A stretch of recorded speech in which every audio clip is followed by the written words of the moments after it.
entrar no Instagram do professor. Tá, pra ver? Gente, entrei no Instagram do professor pra dar visualização pra ele. Estragando. Estragar? Não. Pedro Mendes. Pessoal, vamos lá então. Na última aula nós paramos em qual questão aí?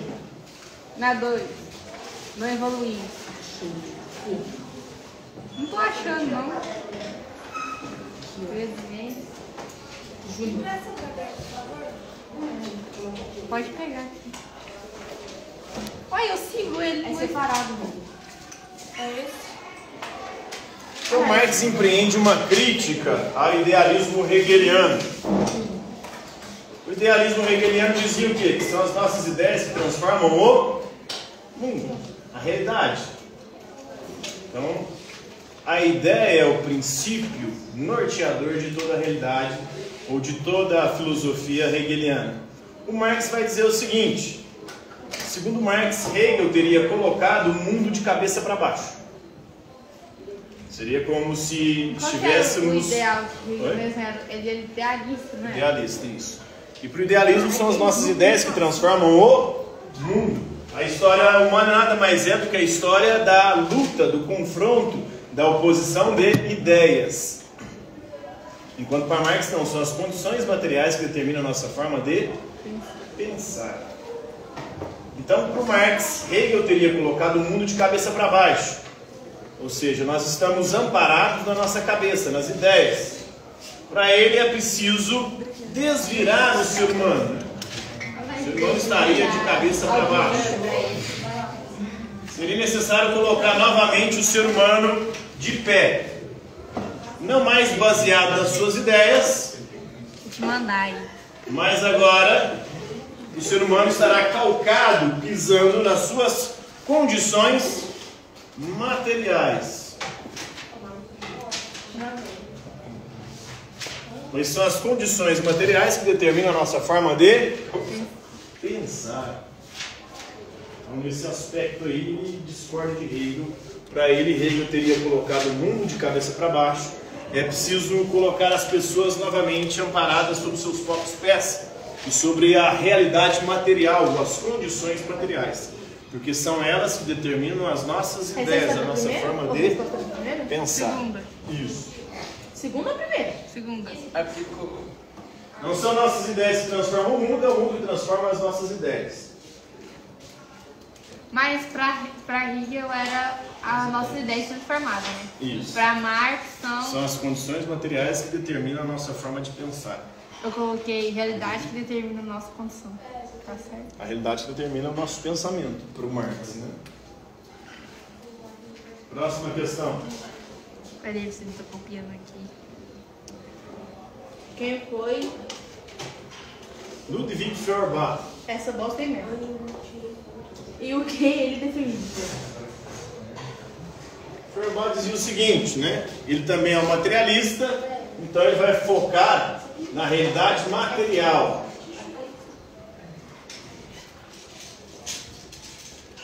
Para o Feuerbach não existe nada além da matéria. As próprias ideias nada mais são do que formas sutis de matéria. E que matéria produziria as nossas ideias, os nossos pensamentos? Matéria ideológica. Qual matéria? Ela não é fia. Oi? O cérebro, né? As nossas ideias, os nossos pensamentos são o quê? São atividades cerebrais, neurológicas. São os nossos neurônios vibrando no nosso cérebro. Cerebrais. Ele ainda não trabalhava com essa perspectiva tão científica assim, porque ele viveu no século XIX, a ciência naquele período ainda não tinha todo o conhecimento que a ciência de hoje tem para falar que as nossas ideias e os nossos pensamentos são frutos de ondas cerebrais, né? Dos nossos neurônios. Mas já era um esboço. Então, para ele, não existe nada além da realidade material. Tudo é matéria. Até as ideias e os pensamentos são formas sutis de matéria. E outra coisa que ele vai dizer, não foi Deus quem criou os seres humanos à sua imagem e semelhança. Foram os seres humanos que inventaram um Deus à sua imagem e semelhança.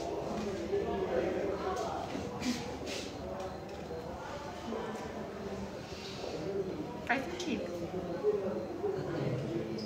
Faz. Pra ele se sentir mais próximo de Deus. Foram os seres humanos que inventaram Deus. Quatro. Que inventaram Deus à sua imagem e semelhança. Essa é a pata? Não. Ah, tá. Engraçado.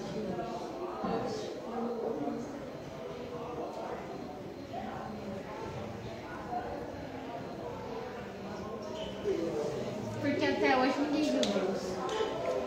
E todas as características que se atribuem a Deus são características humanas. Deus vê tudo. Deus tem olhos.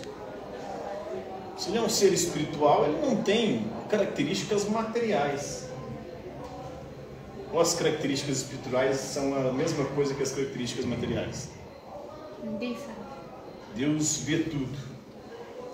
Eu lembro que no seminário tinha, lá no banheiro. Deus está vendo. Quando eu estudei para ser padre. Isso para quê? Para evitar. Evitar o famoso Eu já fui 5 contra 1, né? Não podemos olhar para a gente tudo, mas não chegou. Deus está vendo. Se fizer isso aí, você vai para o inferno. Deus ouve a nossa oração. Mas Deus tem ouvido? Deus ouve a nossa oração. Tem gente que acha que é surdo, porque fica gritando na oração com Deus. Antigamente, os seres humanos faziam rituais de sacrifício. Antigamente não, ainda hoje algumas religiões fazem, né? Rituais de sacrifício, de queimar animais ou vegetais. E aí a fumaça que subia, eles gritavam que essa fumaça era de agradável odor para Deus ou para os deuses. Mas Deus não tem nariz, ele sente cheiro? Como é que funciona isso aí? Eu não falava que o raio era um espírito de Deus. Deus tocou meu coração. Deus tem mão? Como é que ele tocou? Não, mas aí você pode tocar o coração de uma pessoa sem mão. Eu só consigo me lembrar do bêbado na igreja.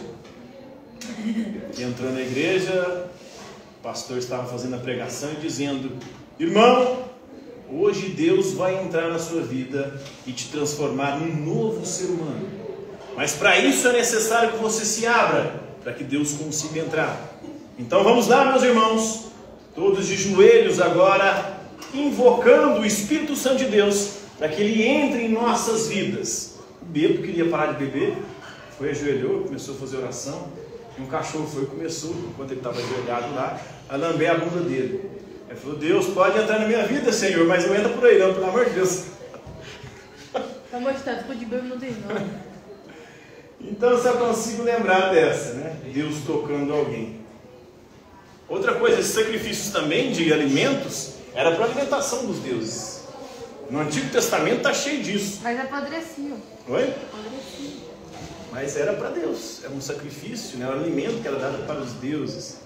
Algumas religiões ainda fazem isso hoje, né? As religiões de matriz africana fazem os seus trabalhos. No Antigo Testamento você vai ver lá.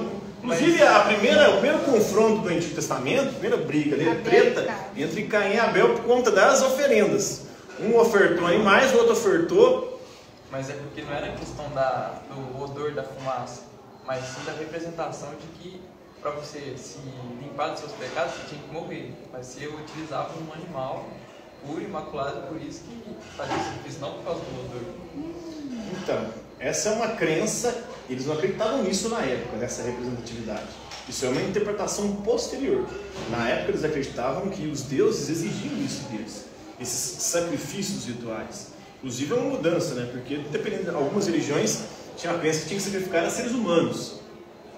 Nas religiões aqui, não sei se dos incas, maias ou astecas, um dos três, eles acreditavam que o sol, para nascer todos os dias, você tinha que sacrificar seres humanos, senão ele não nasceria. Por quê? Porque durante todo o dia o sol está travando uma batalha contra a lua e as estrelas. Aí o sol, no final do dia, ele perde. Por isso que o sol fica vermelho. O céu, né? Fica vermelho. Por quê? É o sangue do sol perdendo a batalha para a lua e para as estrelas. Aí você tem que fazer um ritual, sacrificar um humano. Para quê? Para no outro dia o sol voltar, senão o sol não voltaria no outro dia. Mas aí o sol sempre perde. Oi? Todos os dias eles perdem, por isso que o ritual tinha que ser todo dia. Todo dia tinha que matar um. Mas aí todo dia tinha que E como é nascer que a aldeia vários. cresce? Oi? E como é que a aldeia desse jeito? Não, mas se matar só um, mãe. As sociedades, as muitas mas mais todo dia aceitas, mata são milhares de pessoas. Você matar só um por todo dia, morre quantas pessoas no mundo? Um monte. Mesmo assim o mundo está só aumentando a população. Então matar só um não dá pra não. O problema é se matasse trocentos, né? Aí começava a diminuir a população. Mas as religiões antigas tinham esses rituais, né, de sacrifício. Sacrifício tanto humanos. A própria, né, escritura fala, no momento lá de Abraão teria que sacrificar o próprio filho para Deus. Na hora que ele vai sacrificar lá, um anjo de Deus vai e segura a mão de Abraão antes que ele sacrifique o Isaac e manda um cordeiro, tá, preso nos espinhos, ele vai sacrificar o cordeiro no lugar. E depois envia o seu próprio filho, o próprio Deus, segundo os cristãos, né? Enviado o seu próprio filho para morrer no lugar da humanidade, porque quem tinha que morrer era nós. Porque os filhos da puta somos nós, né? Nós que cometemos pecado e regaçamos com tudo. Então era para a gente ser sacrificado, mas não. Deus, em sua infinita misericórdia, envia o seu filho ao mundo para quê? Para se sacrificar no nosso lugar, assim, para que assim a gente possa alcançar a salvação. Errado ele não está. Oi? Errado ele não está. Ele destrói tudo mesmo. Oi? Errado ele não está. A gente realmente destrói tudo mesmo. Pois é. Eu quero a prova prática. O ser humano, de fato, é um ser extremamente complicado, né? Eu não sei se, mas se a gente olhar para a natureza também não é essas coisas não. Se você olhar para o mundo da natureza, os animais, eles também não são. A gente talvez, não sei se segue o instinto ou se criou o subterfúgio graças à nossa inteligência para ficar muito pior que os animais. Os animais também ali não são muito assim naturalistas, vamos dizer assim. Então, ele vai dizer que a teologia nada mais é do que a antropologia.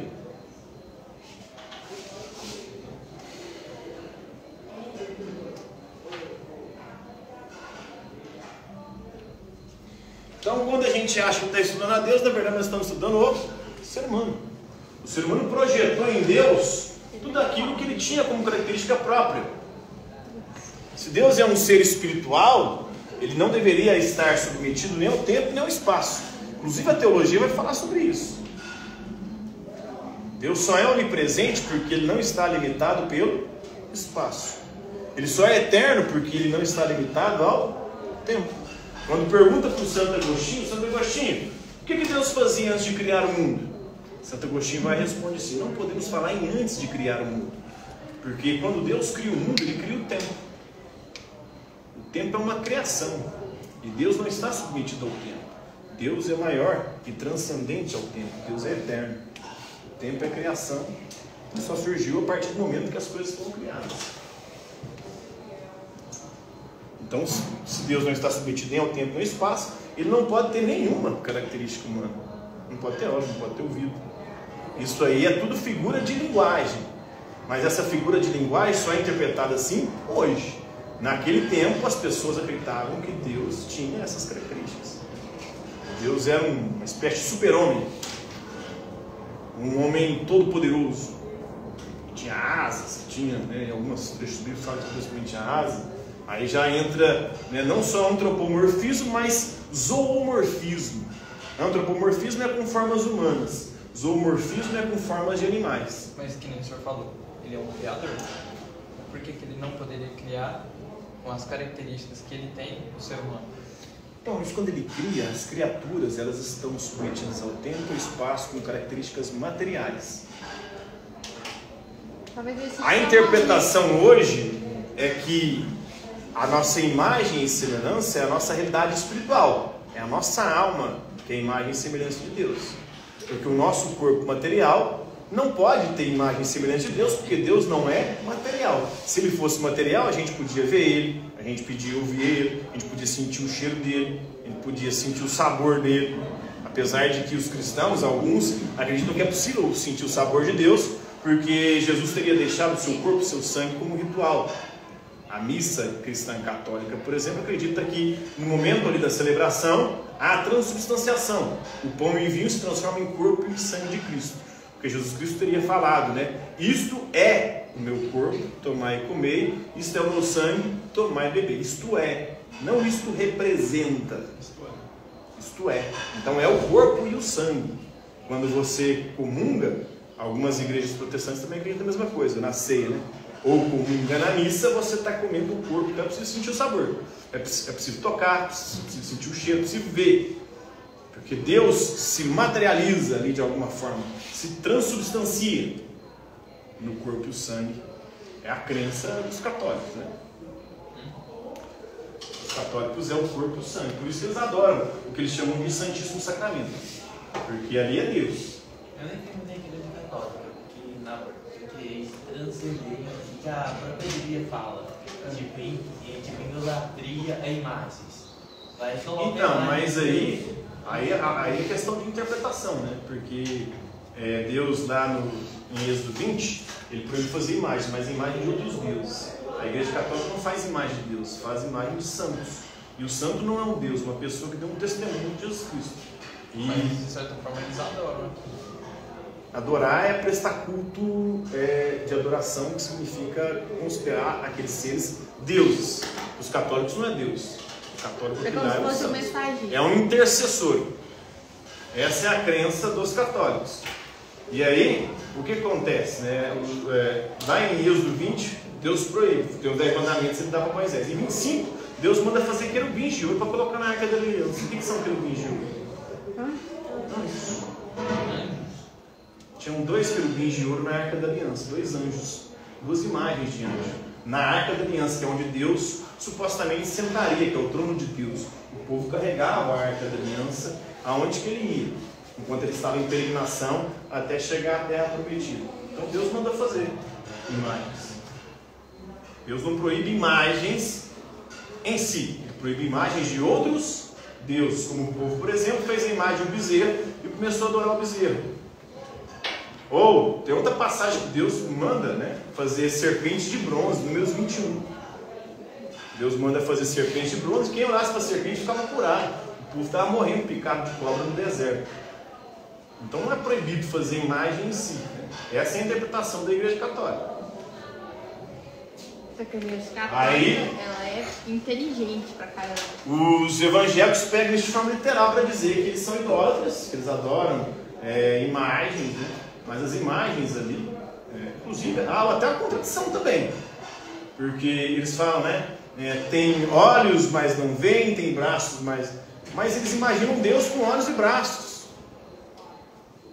Eles pegam um trecho de uma passagem bíblica que fala isso, né? Mas está falando dos deuses pagãos, dos deuses de outros povos. Voltando ao assunto da Igreja Católica, a Igreja Católica fala que segue a Deus, eles são tementes a Deus. Mas não concorda comigo que através da história a Igreja Católica fez muitas coisas cruéis, coisas humanas, coisas que não tem absolutamente nada a ver. Fez guerras, perseguiu, queimou bruxas. Mas não foi só a Igreja Católica. Se for pegar isso, né, a Inquisição protestante matou tanto mais bruxas do que a Igreja Católica. Inclusive, o mais famoso caso de bruxas são as bruxas de Salem. Foi nos Estados Unidos. Os Estados Unidos era protestante. Mas, tipo, matavam mulheres ali. Eu não estou fazendo meio que uma comparação, eu estou falando que, querendo ou não, a Igreja Católica tem muita crueldade. Sim, e ainda hoje. Porque é feito de seres humanos. A igreja também fala sobre isso. Ela fala o seguinte, né? A igreja é composta de homens, e homens cometem pecados, erros. E não só a igreja católica, todas as igrejas, o Dalai Lama, que é um santo do budismo, para algumas vertentes do budismo Theravada, ele deu um beijo na língua do menino e ele puniu de parinho dele, pedofilia. Aí você fala, o budismo não presta para o Dalai Lama. Não sei se teve gente safada, vagabunda, mala, assassina, cruel, tirano. Isso tem em toda a história da humanidade, em todas as religiões. Você está querendo dizer que ser humano tem uma dependência de espiritual, tem que pregar alguma coisa. Na verdade, eu não acredito nem na igreja católica, nem nas evangélicas. Eu estou só falando aqui a versão deles, viu? Os católicos é isso, os protestantes é outra coisa. Mas fala mais de seres humanos. Eu não sei Eu estou entendendo nas suas aulas é que seres humanos têm uma dependência de ter deuses e alguma coisa para crer, para seguir em frente. Sim, o ser humano ser humano, em toda a sua história, ele tentou explicar as coisas, como ele não achava uma explicação, ele recorria, né, a mitos para poder explicar. E existe essa necessidade no ser humano de encontrar explicações para muitas coisas que às vezes não tem explicação. E às vezes até tem explicação, mas eles preferem a explicação mais simples.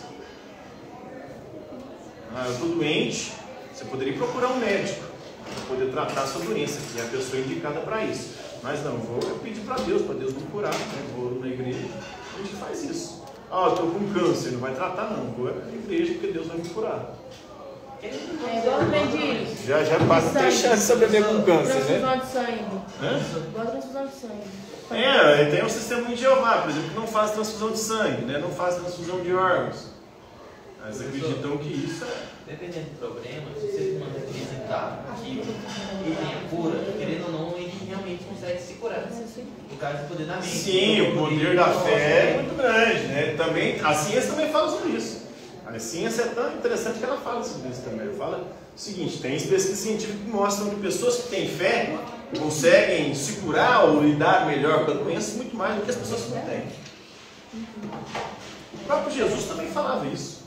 Jesus falava, quando ele curava as pessoas, vai, a tua fé te curou. Ou seja, você acreditou, primeiro você tem que crer. Mas aí A fé tem... Oi? Vai, não pegue mais. Vai, não pegue mais.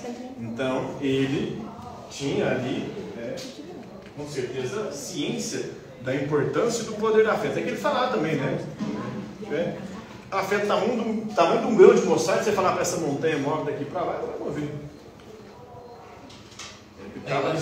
Aí já é exagero. Claro que aí você pode interpretar hoje, isso é uma figurinha embaixo, que estava usando ali, né, uma metáfora, beleza. Mas na época, essa era a crença das pessoas. Inclusive, tinha crença que Josué parou o sol, porque ele orou e pediu para Deus com fé. Deus foi e parou o sol. Então é possível até parar o sol. Era a crença deles, era literal. Porque eles acreditavam que era o sol que girava em torno da terra. Na última história, a professora falou que os judeus meio que são o povo de Deus, né? Que Deus para eles e para os cristãos também. Porque eles acreditam que é a continuidade. Jesus é um judeu que é descendente da linhagem dos judeus, de Davi, de Abraão, do povo da promessa. Né? Então, tecnicamente, ele que é o povo da promessa. Então, o povo de Deus são os judeus. Sim, Deus teria escolhido em todos os povos do planeta um povo. Um povo para ele ali, ele elegeu esse povo e começou a cuidar desse povo. Mas esse povo era infiel e ele vivia rompendo a aliança. É uma coisa curiosa que esse povo meio que sofreu durante a história inteira. Os judeus sempre foram minoria, onde que eles estiveram, né? Mas também não foram santos, não. Porque, por exemplo, quando Abraão sai da sua terra, de Ur na Caldeia, para poder ir para a suposta terra que Deus tinha prometido para ele, tinha gente morando na terra. Matou tudo. Teve que matar. Matar quem estava lá, para eles tomarem conta da terra. Inclusive matar os homens adultos só. Matar homens adultos e meninos. E meninos. Mulheres eles pegavam para procriar. Isso é a filha da puta. Isso é para estuprar. E estupravam meninas também, né? Pedofilia também. Havia muito pedofilia. Uma série de métodos ali. A história inteira é meio conhecida. A história humana era uma desgraça, né? Isso eu falo. Não é exclusividade da igreja católica fazer merda, não. O ser humano fez em todas as religiões. Todas as épocas estão fazendo merda. Hoje estamos fazendo merda. Hoje tem muita coisa que lá na frente eles vão olhar e falar como é que eles concordavam com essas merdas. Como é que eles não faziam nada. Como é que eles não questionavam, não criticavam? O futuro sempre olha para o passado com outros olhos. Por isso que isso é chamado de anacronismo.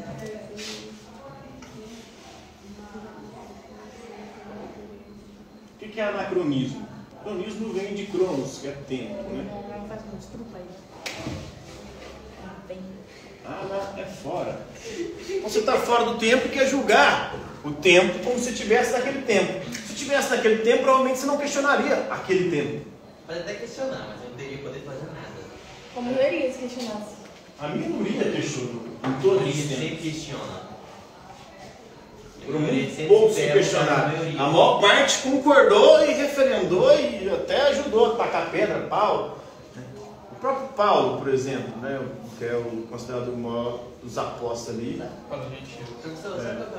perseguiu, matou cristãos, apedrejou. A história é que a minoria sempre tem razão, Pedro porque ou a foi Paulo que maioria pegou? sempre faz mais merda.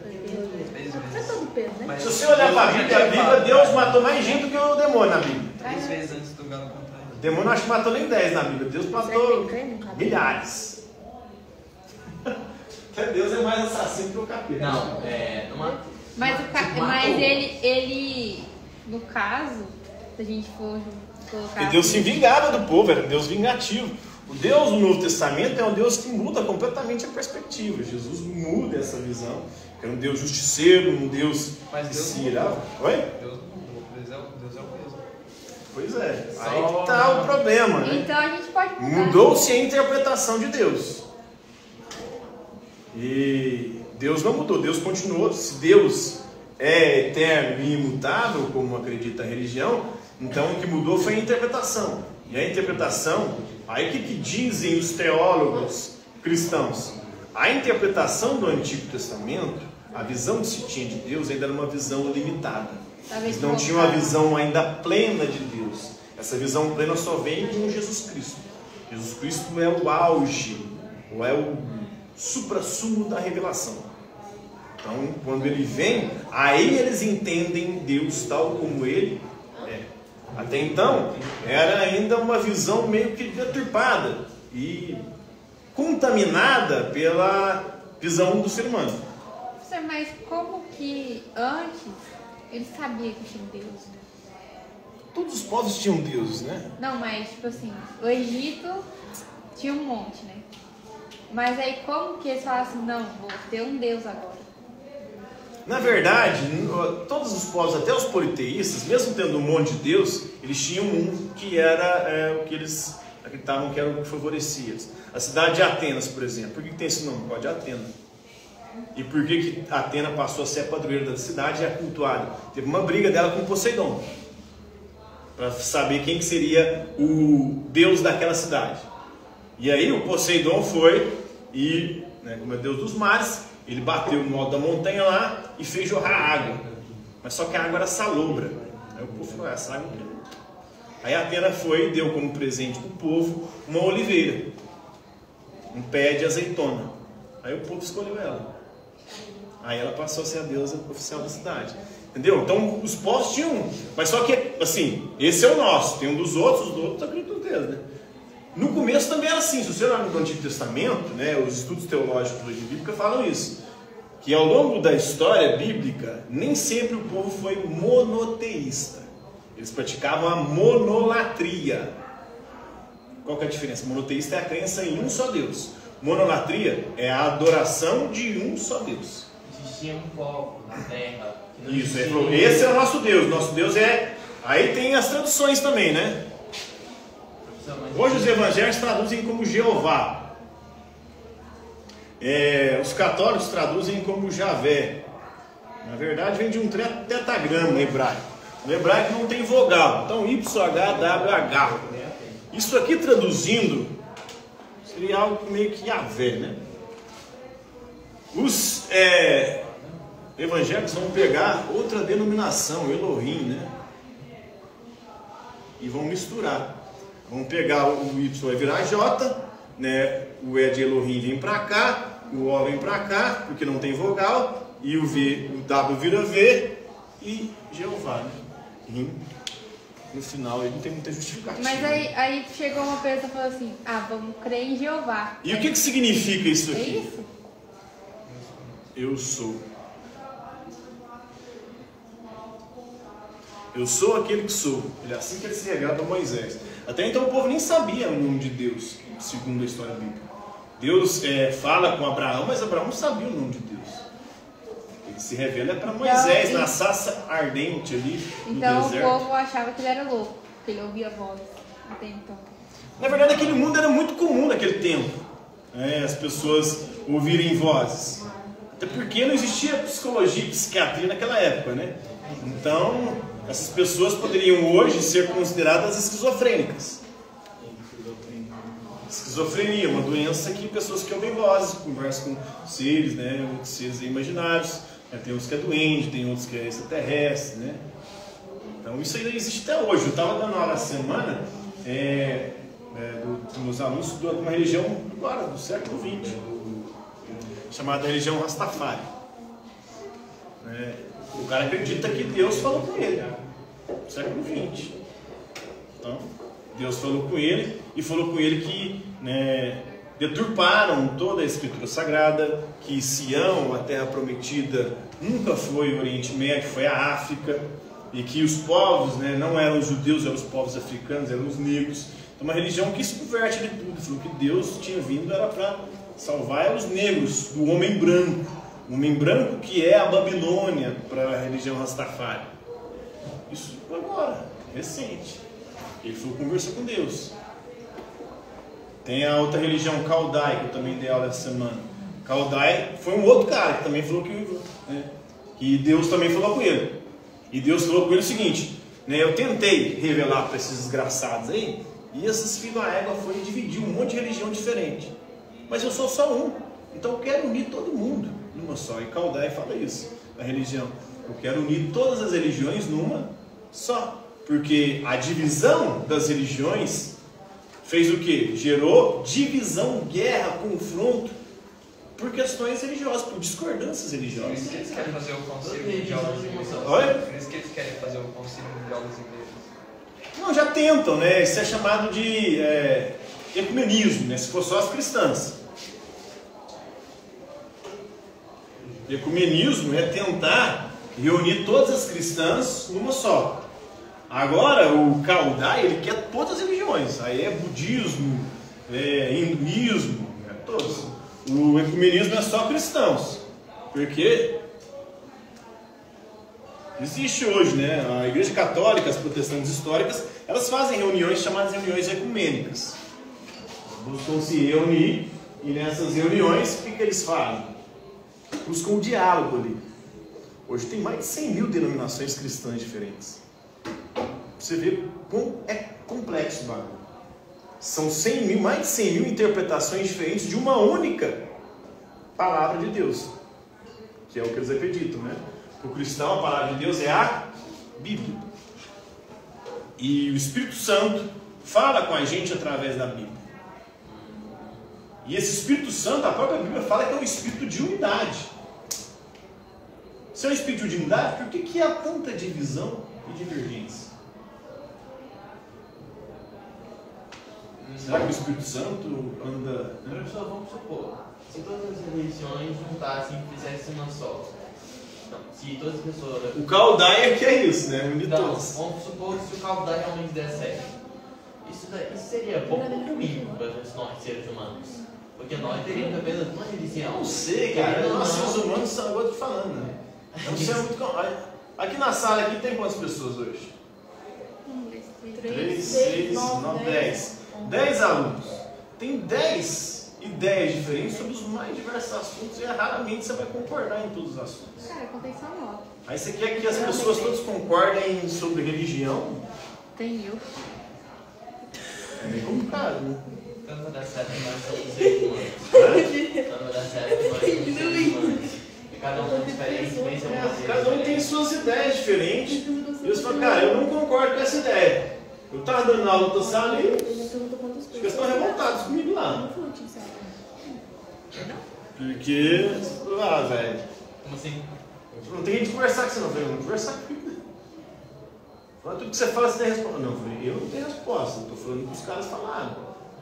Não estou aqui colocando a minha maneira de pensar. Eu não estou aqui para falar o que eu acho, que eu deixo de achar. Eu estou falando que os filósofos falaram. Mas eles interpretam como?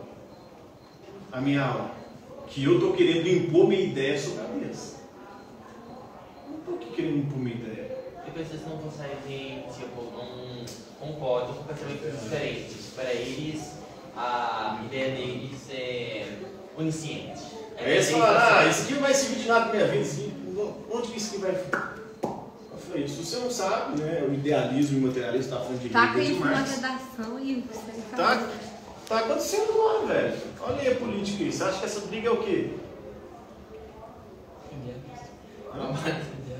Idealista, tem a ala da esquerda, geralmente marxista, e outra ala é idealista, que acha que as ideias, se eu mudar a minha forma de pensar, eu vou mudar o mundo, vou mudar a minha realidade, eu vou enriquecer, eu vou prosperar. Então elas continuam ali. Você pode não ter consciência disso, mas está influenciando a sua vida de alguma forma. Se não está influenciando a sua vida diretamente na sua forma de pensar, apesar de que também influencia, está influenciando o mundo, a sua volta, a política.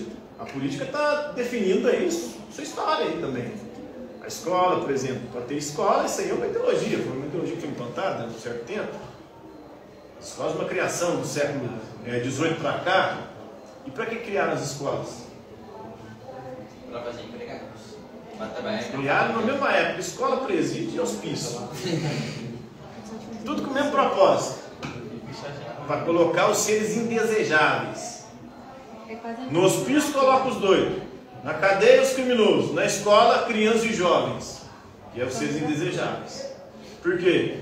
Os pais precisam trabalhar. Não vou deixar esses capirotinhos. Se eles ficarem à toa, cabeça vazia, oficina do diabo. Então, não quero que eles fiquem na rua fazendo merda. Vou colocar na escola porque lá eles vão ser domesticados. A escola é para domesticar. Para fazer vocês o quê? Aceitarem as coisas. Calados. Aprender a ficar sentado, comportado, a obedecer. A escola é para isso. Tira meio o nosso dinamismo de imaginar, de pensar, criar. O filósofo vai falar sobre isso. Olha só como é que influencia. Você acha que não? O Foucault fala sobre isso. Ele fala o seguinte: a escola é uma instituição para domesticar, docilizar os nossos corpos. É um biopoder, ou seja, um poder sobre as nossas vidas. Para tornar você dócil. Para na hora que você sair daqui, você for para lá e aceitar tudo lá fora também. O mundo como ele é, ou como ele foi colocado para você. Aqui você aprende a aceitar, a ouvir, a obedecer, porque lá fora é isso que você vai ter que fazer. Engraçado, né? Que pode até ser a minoria, mas não pode questionar. Isso aí é escola, acho que a maior parte da vida da escola é escola. Aí te ameaçam, né? Se você não se submeter a esse saber, poder, você estará excluído, você estará à margem da sociedade. Porque quem não tem diploma, né? Não é ninguém. Aí você olha os caras mais ricos do mundo hoje. Filho de uma régua, ninguém não tem diploma. A gente até fala, escola, professor. Então, não tem curso superior, não tem faculdade, mas eles falam sempre na faculdade você vai ser criança. Eles falam que escola ensina você a ser empregados. Qualquer que depende muito da pessoa para ela conseguir sem uma faculdade. Até que ser uma pessoa atemporal. Porque hoje o que mais tem são pessoas formadas de Uber. Não é verdade. Não tem nem o que falar. Muita gente formada de Uber e iFood. Gente com diploma. Engraçado. Nem o diploma do Gente que formou e trabalhou também. Engraçado. Entram questões políticas também. Tem faculdades que ao longo do tempo vão assumir, tipo, profissões. Então você tem que saber até o que você vai se formar. Porque uma hora ou outra. Mas aí, você se forma numa coisa que você acha que não vai subir, de repente ela vai subir também. Ai, que desgraça aí. Porque se você voltasse 10 anos atrás e falar quais serão as profissões do futuro, algumas dessas que já não é mais profissões do futuro. Que vai acabando, cara. Mas eu vi, né? Muitas permanecem. O Japão, né, tá construindo um equipamento para fazer casas 3D. Tipo, equipamento. Sim, vai acabar engenheiro, vai acabar um monte de coisa aí, velho. Pedreiro. Aqui vai demorar a acabar, pode ficar. Aqui vai até chegar. Vai demorar a acabar, mas uma hora ou outra vai acabar. Então vai demorar. 50 anos. Botando caixão já. Como você sabe? Como você sabe? Gente, pelo amor de Deus, não quero ficar velha, não vai ganhar, não quero morrer, saudável. 9,38. Então morre agora, Morrer agora não vivi nada. Vamos longe. Eu vivi 50 anos. Para afirmar, teologia e antropologia. Eu velho. Não foi Deus que criou os seres humanos à sua imagem e semelhança. foram os homens que inventaram um Deus à sua imagem e semelhança. São Deus igualzinho, até com os mesmos defeitos. O Deus do Antigo Testamento, por exemplo, é um Deus vingativo, né? Aí Jesus veio mostrar uma outra faixa de Deus. Deus é amor, Deus é misericórdia, Deus é perdão. Então foi, segundo a tradição, teriam sido discípulos, né? Nem todos discípulos diretos de Jesus. Dos evangelhos, 2 foram de apóstolos, segundo a tradição. Segundo os estudiosos científicos da Bíblia, nenhum livro foi de discípulo direto de Jesus. Foram discípulos posteriores. Com certeza devem ter conhecido, o evangelho de Mateus. Mateus era um apóstolo, cobrador de impostos e apóstolo de Jesus. É o primeiro evangelho. Depois é Marcos. Marcos não foi apóstolo. Marcos, segundo a tradição, teria sido discípulo de Pedro.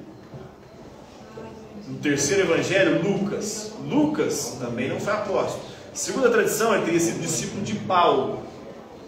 E por último, João, quarto evangelho. Foi o último a entrar também, quase ninguém entra. É o evangelho mais longínquo. Se você for olhar a datação por carbono 14, todos os evangelhos, o mais próximo que foi escrito, o mais próximo de Jesus foi o de Marcos. Inclusive é o menor, tem só 16 capítulos. E o de Marcos, ele teria sido escrito entre 60 e 70 depois de Cristo. Jesus morreu no 30. Ou seja, foi escrito pelo menos 30 anos depois que Jesus morreu. E aí, quais são as teorias de quem estuda cientificamente a coisa? Que nesse intervalo de 30 anos, foi se criando uma mitologia em torno da figura de Jesus. Isso foi só aumentando, tanto que, à medida que os evangelhos mais longínquos eles vão coisando, são os que têm mais milagres. O de João, que é o último, escrito por volta do ano 100, é o que tem os milagres mais espetaculares. Ressurreição de Lázaro, transformação de água em vinho, tem as coisas mais fantásticas ali. O que tem menos milagres é o de Marcos, e é o menor também. É a coisa mais acreditada. Sim, isso era comum no mundo antigo, né? Até recente também, À medida que depois que a pessoa morre, começa a falar bem dela, fala coisa inclusive que ela não fez, né? Quando você está vivo, todo mundo mete pau você, morreu, você vira um santo. Aí o povo começa a mesma coisa de Jesus. Não que ele tenha sido com certeza teve discípulos, os discípulos se reuniam, mas segundo a tradição eles buscam o livro de quê que eles chamam, que é Keren, em alemão, que significa fonte. Então eles buscam a fonte. E segundo esses estudiosos, a fonte seria só os discursos de Jesus. No começo, os discípulos se reuniam não para falar de milagres de Jesus, mas para refletir sobre os ensinamentos dele. Depois, com o tempo, é que vai se criando toda uma mitologia em torno da figura de Jesus. Isso é o que a ciência que estuda a Bíblia fala. Agora, para aquele que tem fé, não, é tudo real, do jeitinho está lá. Mas a religião não leva em consideração os milagres, porque, aliás, a ciência, né? A religião leva. Porque se for pegar, tem muitos milagres em outras religiões também. Similares. Então, todas as religiões fazem milagres, como é que funciona? Nos pontos assim, só para comentar uma coisa. Tipo, em romance, né? Tem muitos seres humanos que tem que economizar Marte. Quem sair desse planeta. Se acredita realmente isso pode ser possível? Tipo, que pode em breve, com certeza.